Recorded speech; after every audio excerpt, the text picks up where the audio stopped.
Chapter 20 is called The Hour of Triumph. Special announcement, said the loudspeaker in a pompous voice. The management of the fair takes great pleasure in presenting Mr. Homer L. Zuckerman and his famous pig. The truck bearing this extraordinary animal is now approaching the infield. Kindly stand back and give the truck room to proceed. In a few moments, the pig will be unloaded in the special judging ring in front of the grandstand, where a special award will be made. Will the crowd please make their way and let the truck pass? Thank you. Wilbur trembled when he heard this speech. He felt happy but dizzy.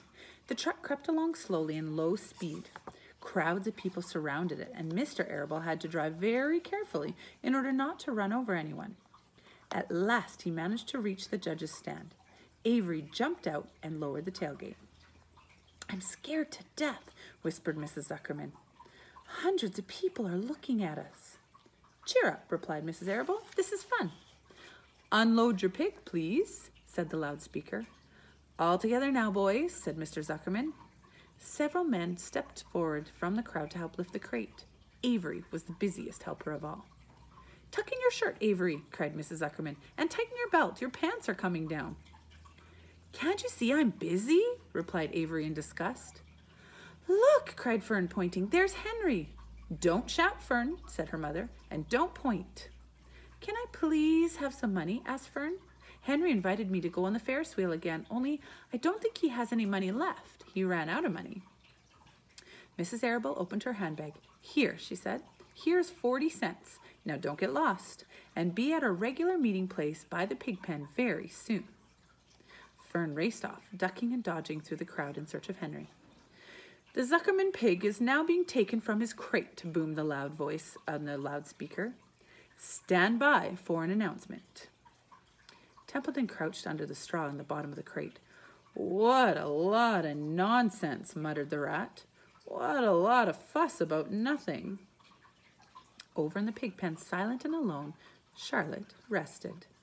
Her two front legs embraced the egg sack. Charlotte could hear everything that was said on the loudspeaker, and these words gave her courage. This was her hour of triumph. As Wilbur came out of the crate, the crowd clapped and cheered. Mr. Zuckerman took off his cap and bowed.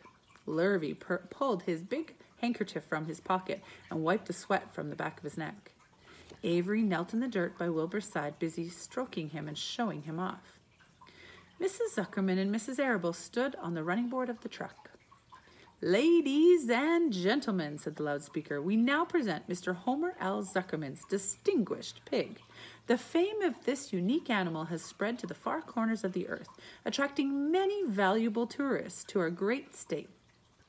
Many of you will recall that never-to-be-forgotten day last summer when the writing appeared mysteriously in the spider web in Mr. Zuckerman's barn, calling the attention of all and sundry to the fact that this pig is completely out of the ordinary. This miracle has never been fully explained, although learned men have visited the Zuckerman's pig pen to study and observe the phenomenon. In the last analysis, we simply know that we are dealing with supernatural forces here, and we should all feel proud and grateful. In the words of the spider's web, ladies and gentlemen, here is some pig." Wilbur blushed. He stood perfectly still and tried to look his best. "This magnificent animal," continued the loudspeaker, "is truly terrific. Look at him, ladies and gentlemen. Note the smoothness and whiteness of the coat. Observe the spotless skin, the healthy pink glow of the ears and snout." "It's the buttermilk," whispered Mrs. Arable to Mrs. Zuckerman. "Note the gentle radiance of this animal. Then, remember the day when the word radiant appeared clearly on the web. Whence came this mysterious writing? Not from the spider, we can rest assured of that. Spiders are very clever at weaving their webs, but needless to say, spiders cannot write." "Oh, they can't they?" murmured Charlotte to herself. "Ladies and gentlemen," continued the loudspeaker, "I must not take any more of your valuable time. On behalf of the governors of the fair, I have the honor of awarding a special prize of $25 to Mr. Zuckerman, together with a handsome bronze medal suitably engraved in token of our appreciation of the part played by this pig. This radiant, this terrific, this humble pig in attracting so many visitors to our great county fair. Wilbur had been feeling dizzier and dizzier through this long, complimentary speech. When he heard the crowd began to cheer and clap again, he suddenly fainted away. His legs collapsed, his mind went blank, and he fell to the ground, unconscious. "What's wrong?" asked the loudspeaker. "What's going on, Zuckerman? What's the trouble with your pig?"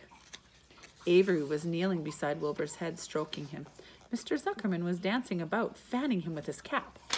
"He's all right," cried Mr. Zuckerman. "He gets these spells. He's modest and can't stand praise." "Well, we can't give a prize to a dead pig," said the loudspeaker. "It's never been done." "He isn't dead," hollered Zuckerman. "He's fainted. He gets embarrassed easily. Run for some water, Lurvy." Lurvy sprang from the judge's ring and disappeared. Templeton poked his head from the straw. He noticed that the end of Wilbur's tail was within reach. Templeton grinned. "I'll tend to this," he chuckled. He took Wilbur's tail in his mouth and bit it, just as hard as he could bite. The pain revived Wilbur. In a flash, he was back on his feet. "Ouch!" he screamed. "Hooray!" yelled the crowd. "He's up! The pig's up! Good work, Zuckerman! That's some pig!" Everyone was delighted. Mr. Zuckerman was the most pleased of all. He sighed with relief. Nobody had seen Templeton. The rat had done his work well. And now one of the judges climbed into the ring with the prize. He handed Mr. Zuckerman 2 $10 bills and a $5 bill. Then he tied the medal around Wilbur's neck. He shook hands with Mr. Zuckerman while Wilbur blushed. Avery put out his hand and the judge shook hands with him too. The crowd cheered. A photographer took Wilbur's picture. A great feeling of happiness swept over the Zuckermans and the Arabels. This was the greatest moment in Mr. Zuckerman's life. It is deeply satisfying to win a prize in front of a lot of people. As Wilbur was being shoved back into the crate, Lurvy came charging through the crowd carrying a pail of water. His eyes looked wild. Without hesitating for a second, he dashed the water at Wilbur. In his excitement, he missed his aim, and the water splashed all over Mr. Zuckerman and Avery. They got soaking wet. "For goodness sake," bellowed Mr. Zuckerman, who was really drenched. "What ails you, Lurvy? Can't you see the pig's all right?" "You asked for water," said Lurvy meekly. "I didn't ask for a shower bath," said Mr. Zuckerman. The crowd roared with laughter. Finally, Mr. Zuckerman had to laugh too, and of course Avery was tickled to find himself wet, and he immediately started acting like a clown. He pretended he was taking a shower bath. He made faces and danced around and rubbed imaginary soap under his armpits. Then he dried himself off with an imaginary towel.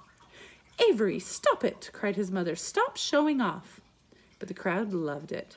Avery heard nothing but the applause. He liked being a clown in a ring, with everyone watching in front of a grandstand. When he discovered that there was still a little water left in the bottom of the pail, he raised the pail high in the air and dumped the water on himself and made faces. The children in the grandstand screamed with appreciation. At last, things calmed down. Wilbur was loaded into the truck. Avery was led from the ring by his mother and placed on a seat of a truck to dry off.